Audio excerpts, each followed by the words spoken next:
வணக்கம். என் பேர் ஐடி மூர்த்தி. ராயபுரத்தினுடைய சட்டமன்ற உறுப்பினராக இருக்கிறேன்.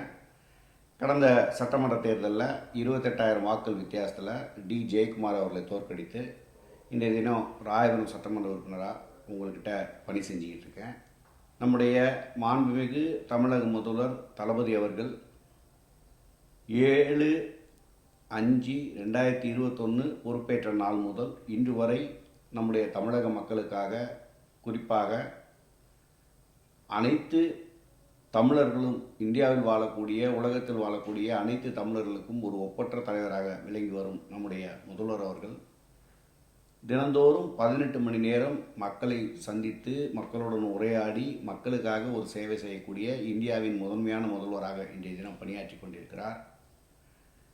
நம்முடைய இந்த 33 மாத கால ஆட்சியில் பல சிறப்பான நல்ல திட்டங்களை தந்து நம்முடைய முதல்வர் அவர்கள் நல்ல சேவை இந்த பொதுமக்களுக்கு வழங்கியிருக்கின்றார். அவரை நெஞ்சார வணங்கி நம்முடைய திட்டங்களில் முதல் திட்டம், கொரோனா காலத்தில் எல்லாருக்கும் தெரியும், எடப்பாடியிடம் அன்றைய தினம் எல்லாருமே கடையை மூடியிருந்தாங்க, தங்களுடைய வர்த்தக நிறுவனங்களை மூடியிருந்தாங்க, ஒரு மார்க்கெட் செயல்படலை, ஒரு பூ விற்கிறவங்க வியாபாரம் செய்ய முடியல. அந்த சூழ்நிலையில் நம்முடைய முதல்வர் அவர்கள் அன்றைய தினம் எதிர்க்கட்சி தலைவராக இருந்தபோது 5,000 ரூபா கொடுக்க சொன்னார். ஆனால் ஆளுங்கட்சி முதல்வராக இருந்த எடப்பாடி பழனிசாமி அவர்கள் 1,000 ரூபாய் மாத்திரம்தான் கொடுத்தாரு. தேர்தல் வாக்குறுதியாக நாங்கள் ஆட்சிக்கு வந்தால் முதல் கட்டமாக 4,000 ரூபா வழங்குவோம் தலைவர் சொன்னார். ஆனால் ஆட்சிக்கு வந்த உடனேயே முதல்ல ஒரு 2,000, அடுத்து ஒரு 2,000, 4,000 ரூபாய் கொடுத்தார். அதே போல்